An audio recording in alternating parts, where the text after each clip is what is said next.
कहते हैं शैतान कभी नहीं रोता। वो लोगों को रुलाता है, गुमराह करता है, रास्ते बदल देता है। लेकिन एक रात एक मोमिन के एक छोटे से अमल ने उसे इतना तोड़ दिया कि वो चुपचाप बैठा और उसकी आंखों से आंसू बह निकले। क्या था वो अमल? क्या ऐसा हुआ कि शैतान जो इंसानों को बहकाने आता है खुद हार गया और रो पड़ा? आज की इस कहानी में आप सुनेंगे वो हकीकत जिसने आसमान के फरिश्तों को भी हैरान कर दिया। एक मोमिन का अमल जिसने शैतान को रुला दिया। रात का वक्त था, सन्नाटा हर तरफ फैला हुआ था। आसमान पर चांद आधा छिपा था और ठंडी हवा रूह तक उतर रही थी। एक मोमिन जिसका नाम अब्दुल बारी था अपने छोटे से कमरे में लेटा हुआ था। दिन भर की मेहनत के बाद जिस्म थका हुआ था, नींद आंखों पर भारी थी। लेकिन उस नींद के बीच उसके दिल में एक हल्की सी आवाज उठी, उठ जा, फज्र का वक्त हो गया है। उसने करवट ली, आंखें खोली और देखा कि अभी अंधेरा बाकी है। दिल ने कहा, थोड़ी देर और सो जा। मगर उसी वक्त उसकी रूह ने जवाब दिया, जो नींद तुझे फज्र से दूर रखे वो आराम नहीं, वो धोखा है। अब्दुल बारी उठ गया। वो वुजू के लिए गया, ठंडे पानी से चेहरा धोया और जब पानी उसके जिस्म पर पड़ा तो नींद एकदम उड़ गई। चेहरे से पानी टपक रहा था मगर दिल में ईमान की गर्मी थी। उसने अपने आप से कहा, आज फिर मैं शैतान को रुलाऊंगा। वो धीरे धीरे मस्जिद की तरफ निकला। गली में अंधेरा था, सन्नाटा था, लेकिन उसके कदमों की आवाज उस सन्नाटे को चीर रही थी।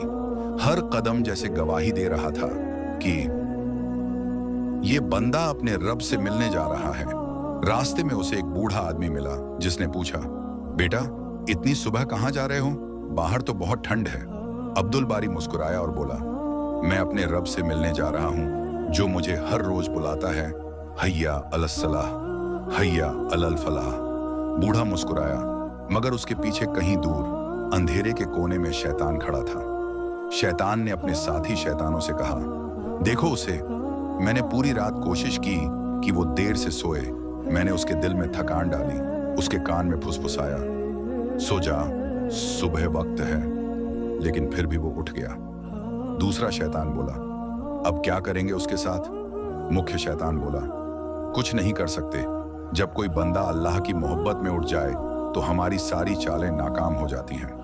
इतना कहकर शैतान ने एक आह भरी और उसकी आंखों से आंसू गिर पड़े। वो रोने लगा, हाय, अगर हर इंसान इस तरह उठे तो हम कभी किसी को गुमराह न कर सकेंगे। मस्जिद में अब्दुल बारी पहुंचा। अजन की आवाज गूंजी, अल्लाहू अकबर, अल्लाहू अकबर। वो सफ में खड़ा हुआ, हाथ बांधे और कहा, अल्लाहू अकबर। उस पल फरिश्ते उतरे और बोले, देखो उस बंदे को जो अपने रब की मोहब्बत में नींद छोड़कर आया है। अल्लाह ताला ने फरिश्तों से फरमाया, गवाह रहना, मैंने इस बंदे के गुनाह माफ कर दिए। रसूलुल्लाह ने फरमाया है, जब कोई मोमिन नींद से उठकर नमाज के लिए जाता है तो शैतान रोता है और कहता है, हाय अफसोस, इसने मेरी बात नहीं मानी और अपने रब की बात मान ली। मुस्नद अहमद। सुबह की नमाज खत्म हुई। अब्दुल बारी घर लौटा तो दिल में सुकून था।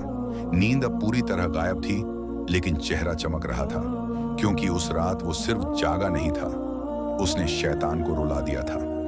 साबा, कभी कभी हमें लगता है कि फज्र के लिए उठना छोटा अमल है, लेकिन अल्लाह की नजरों में यही अमल इतना बड़ा है कि शैतान तक रो देता है, क्योंकि वो जानता है जिस दिल में फज्र की रोशनी है वहां गुमराही की जगह नहीं। अगर इस वाक़े ने आपके दिल को छू लिया हो तो कमेंट्स में सुबहान अल्लाह जरूर लिखिए और ऐसी ही ईमान बढ़ाने वाली कहानियां सुनने के लिए दीन विद फरहान को सब्सक्राइब कर लीजिए, क्योंकि शायद अगली कहानी आपका दिल भी बदल दे।